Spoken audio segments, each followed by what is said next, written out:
I'm super excited on our front for Brickwork with these changes that are upcoming, because I believe the SB 8 and 9 are going to be kind of state effective, I think, next year, January of 2022. But then that, of course, gives all the local jurisdictions and municipalities their own ramp time to now decide, right?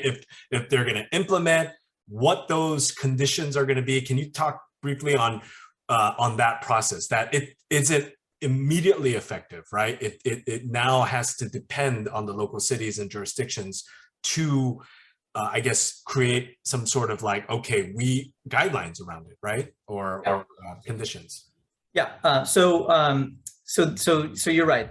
These not ordinances, these Senate bills become effective January 1, 2022. And the local jurisdictions are, in large part, they have to comply, right? There's not really exceptions built in, and so essentially what they're trying to do is adopt policies and procedures to basically incorporate them and apply them. And I know that like I saw a motion from the city of LA, for example, that they were looking at trying to potentially add incentives for SB 9 with a requirement of affordable housing, right? And that could be beneficial, right? Because I mean, you can take the Senate bill and add more incentives to it if you provide affordable housing on your project, what otherwise wouldn't be there.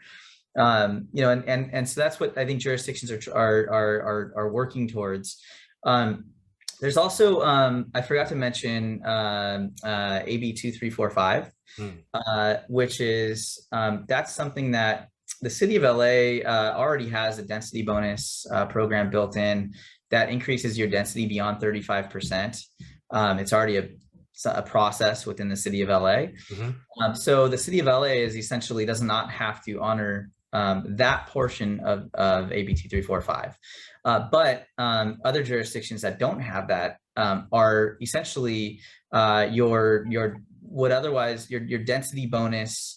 Everybody knows, well, a lot of people know density bonus of an increase of 35%, right? So essentially your total allowed units to be developed on your property, increase that by 35% if you set aside a certain amount, right, as affordable. Under AB 2345, you can increase that to 50%. Right.